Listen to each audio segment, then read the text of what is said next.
औज़ुबिल्लाहि मिनश्शैतानिर्रजीम बिस्मिल्लाहिर्रहमानिर्रहीम अस्सलाम वालेकुम। कैसे हैं आप सब।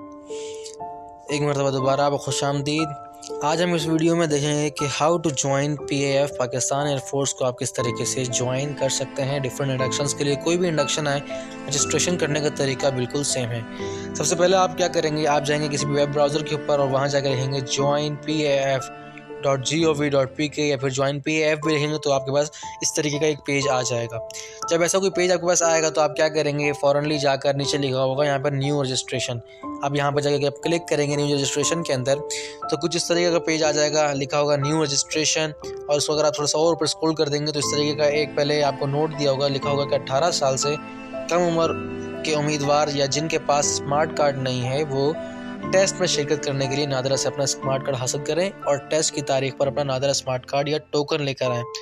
मीन्स ये कि 18 साल के बच्चे जितने भी होंगे, जो लड़के होंगे, उन सब के पास तो जाहिर सी बात है, जो लोग होंगे 18 साल के उनके पास तो उनका NIC होगा क्योंकि वो तो बना सकते हैं।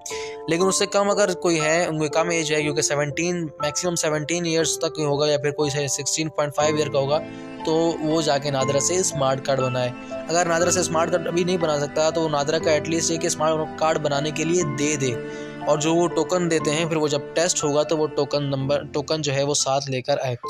नीचे दिया हुआ है इंटर CNIC विदाउट डैशेस। अब जिसके पास CNIC है तो वो तो देख के लिख सकता है, जिसके पास नहीं है तो वो पहले क्या करेगा, वो अपना बे फॉर्म ओपन करेगा। बे फॉर्म के अंदर दिया होगा CNIC, आप वहाँ से CNIC लिखेंगे। अच्छा, इस तरीके से फिर आपने अपना CNIC लिखना है यहाँ पर कि जिसके अंदर विदाउट डैशेस लिखना है, डैश ऐड नहीं करना है बल्कि विदाउट डैश नंबर लिखना है। उसके बाद यहाँ लिखा हुआ है कंटिन्यू और नेक्स्ट स्टेप, आपने इसको क्लिक कर देना है।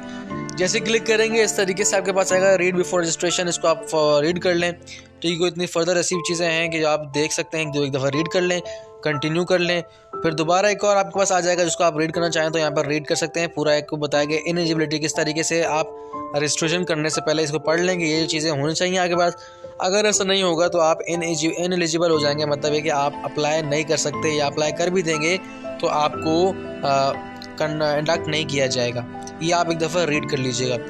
कंटिन्यू करेंगे हम तो इस तरीके से अब हमारे पास जो बेसिक चीज़ जो आपको बतानी है वो ये आ गई हमारे पास कि ये अब हमारे पास आ गई तमाम जॉब की इंडक्शन, तमाम कोर्सेज। लिखा हुआ है सबसे पहले ऊपर के alert you can apply only in one branch.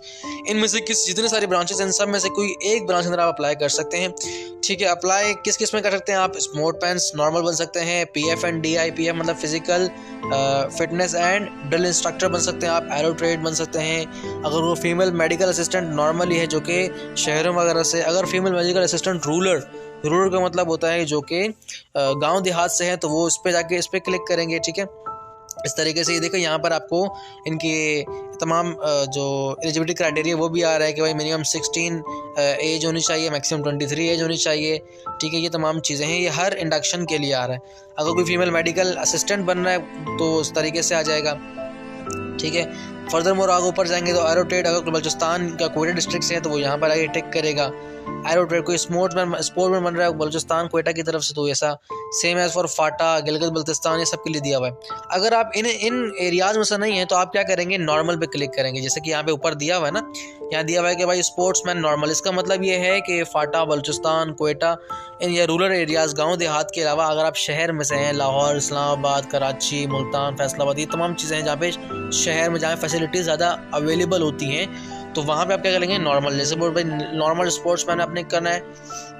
मैं एग्जांपल के तौर पर स्पोर्ट्समैन के बारे में बताता हूँ, जिससे मैं जितने भी ये इंडक्शंस होंगे, जितने भी आपने अप्लाई करने की कोशिश के लिए तो उन सब का तरीक़ाकार सेम ही होगा। जैसे कि मैं अप्लाई करता हूँ स्पोर्ट्समैन के लिए, जब मैं अप्लाई करूँगा स्पोर्ट्समैन के लिए नीचे देखेंगे हमारे पास सबसे पहले तो ये चाहिए रिक्वायरमेंट्स ये होगी हमारे पास, नीचे हमारे पास ऑप्शन दिया होगा अप्लाई का। आप इस अप्लाई के ऑप्शन में क्लिक करेंगे। अप्लाई का ऑप्शन जब आप क्लिक करेंगे तो आपके पास कुछ इस तरीके का पेज एक ओपन हो जाएगा, जिसमें लिखा हुआ है क्या होगा, सबसे पहले एक नोट दिया हुआ है, इंतबा दी हुई है कि गलत मालूमात फराहम करने पर रजिस्ट्रेशन आपकी मनसूख कर दी जाएगी। नेक्स्ट आपको रजिस्ट्रेशन फॉर्म किस तरीके से करना है, सबसे पहले लिखा हुआ है selection centre.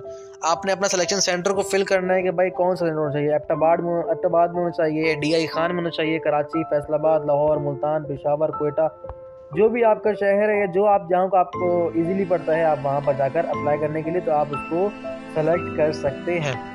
Further more category क्या है भाई, कैटेगरी तो इस समय एयरमैन है। अब आपको बता रहा था कि तमाम जितने भी एयरफोर्स के आते हैं इंडक्शन, उन सब के लिए फॉर्म बिल्कुल एग्जैक्ट होता है, सेंटर का इस तरीके से ऑप्शन होता है। अब यहाँ पर ये वैकेंसी एयरमैन के लिए आई तो यहाँ पर एयरमैन लिखा हुआ आ रहा है। अगर ये वैकेंसी ऑफिसर्स के लिए आएगी तो ऑफिसर लिखा हुआ आएगा। इस तरीके से शॉर्ट सर्विस कमीशन ऑफिसर्स के लिए होगी तो वहाँ पर शॉर्ट सर्विस कमीशन ऑफिसर लिखा आएगा। नीचे अगर आप देखो तो यहाँ पे ब्रांच लिखा हुआ है। ब्रांच क्या लिखा हुआ है? स्पोर्ट्समैन, क्योंकि मैंने स्पोर्ट्समैन के नीचे अप्लाई लिखा हुआ था वो दबाया था। इस तरीके से आप जब किसी ब्रांच के लिए आप इंडक्ट कर रहे हैं तो नीचे अप्लाई लिखा हुआ ऑप्शन आता है, जैसे मैंने आपको पहले बताया था। उस पर आप क्लिक करेंगे तो ऑटोमेटिकली ये ब्रांच फिल आ जाएगी। अब आती है पर्सनल डिटेल्स की बारी। ये आपके पर्सनल डिटेल्स हैं। CNIC आपका यहाँ पे नंबर होगा, ठीक है। आपने CNIC नंबर को लिखना है। फिर उसके बाद आपका यहाँ पर आएगा आपका फुल नेम आएगा, यहाँ पर फादर नेम आएगा आपका, यहाँ पे फुल नेम लिखना है, अपने फादर नेम लिखना है। फिर आपने क्या लिखना है? अपने फादर का NIC नंबर लिखना है। अगर आप फादर का NIC नहीं है तो अपने अगर फादर की डेथ हो गई तो उनका ओल्ड NIC लिखना है, या फिर कोई गार्जियन है तो उसका NIC नंबर लिख देना आपने। फिर नेक्स्ट आपने मदर की डिटेल्स लिखनी है कि मदर का CNIC नंबर, मदर का नेम एंड मदर का CNIC नंबर। अगर मदर की डेथ हो गई है तो फिर आपका डेट ऑफ बर्थ आपने लिखनी है। In case of over which 1 year age waiver will be granted. अब भाई आपकी डेट ऑफ बर्थ जितनी भी है, अगर आप ओवर एज हो गए हैं तो आपको 1 साल का मीन से कि अगर आप लेट सपोज इसकी जो लास्ट है वो ये है कि भाई आपको 21 होना चाहिए, ठीक है। तो अगर आप 22 हो तो भी आप अप्लाई कर सकते हैं। 1 साल का आपका रिलैक्सेशन होता है। जेंडर में सेलेक्ट करना है। जेंडर किसके लिए था भाई? ये जेंडर आपको, क्योंकि ये इंडक्शन है ही मेल के लिए तो सिर्फ मेल होगा। हाइट इसकी क्योंकि इतनी है, बाकी आप सेलेक्ट कर सकते हैं यहाँ पे अपनी हाइट कितनी है भाई, एटलीस्ट 163 होनी चाहिए। बाकी आपको यहाँ ऑप्शंस दिए हुए हैं, आप हाइट सेलेक्ट कर सकते हैं। रिलीजन क्या है आपका?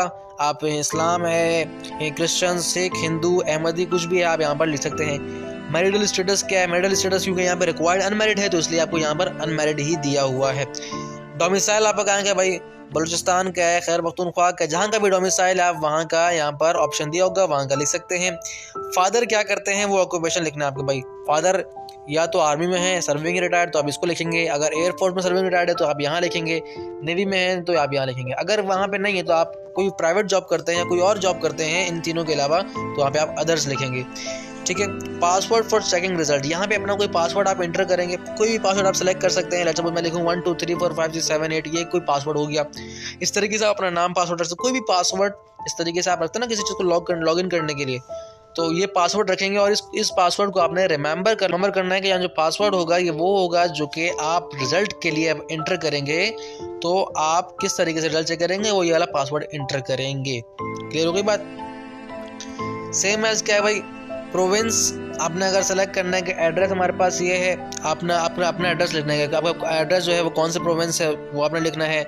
डिस्ट्रिक्ट कौन सा पड़ता है, तहसील कौन सा पड़ता है, ठीक है। अपना मोबाइल नंबर लेना। लेट्स सपोज यहाँ पर एक मोबाइल नंबर दिया, सिंपल मोबाइल नंबर दिया हुआ है फॉर्म के अंदर ही, ठीक है। इस तरीके से अपना कोई मोबाइल नंबर आपने लिखना है। यहाँ पे अपना कंप्लीट प्रेजेंट एड्रेस लिखना है जो कि NIC के ऊपर लिखा हुआ है। यहाँ पे अपने कंप्लीट परमानेंट एड्रेस लिखना है जो कि NIC के ऊपर लिखा हुआ है। फिर अपना नंबर लिखना है जिस नंबर के ऊपर कॉल के लिए, रिजल्ट के लिए या फिर कॉल लेटर देने के लिए आपको कॉल की जाए वो लिखना है आपने।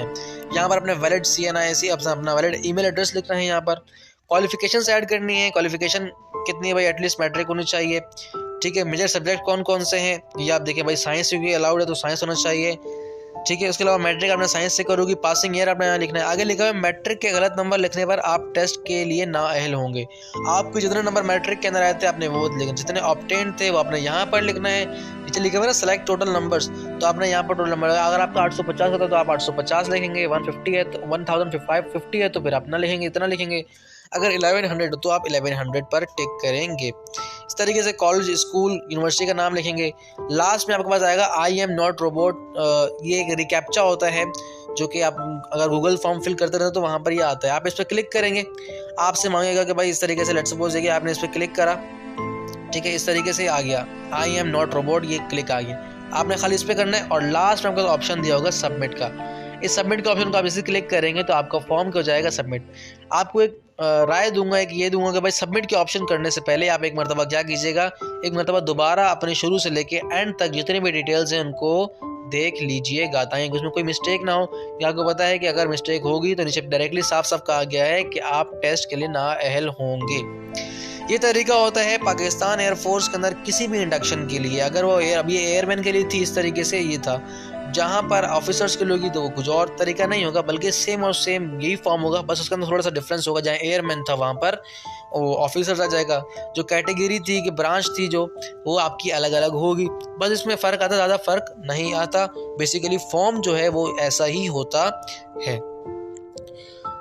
हमारे चैनल के साथ जुड़े रहिए ताकि आपको इस तरह की मज़ीद मालूमात हासिल होती रहे। वस्सलामु अलैकुम वरहमतुल्लाहि वबरकातुहू।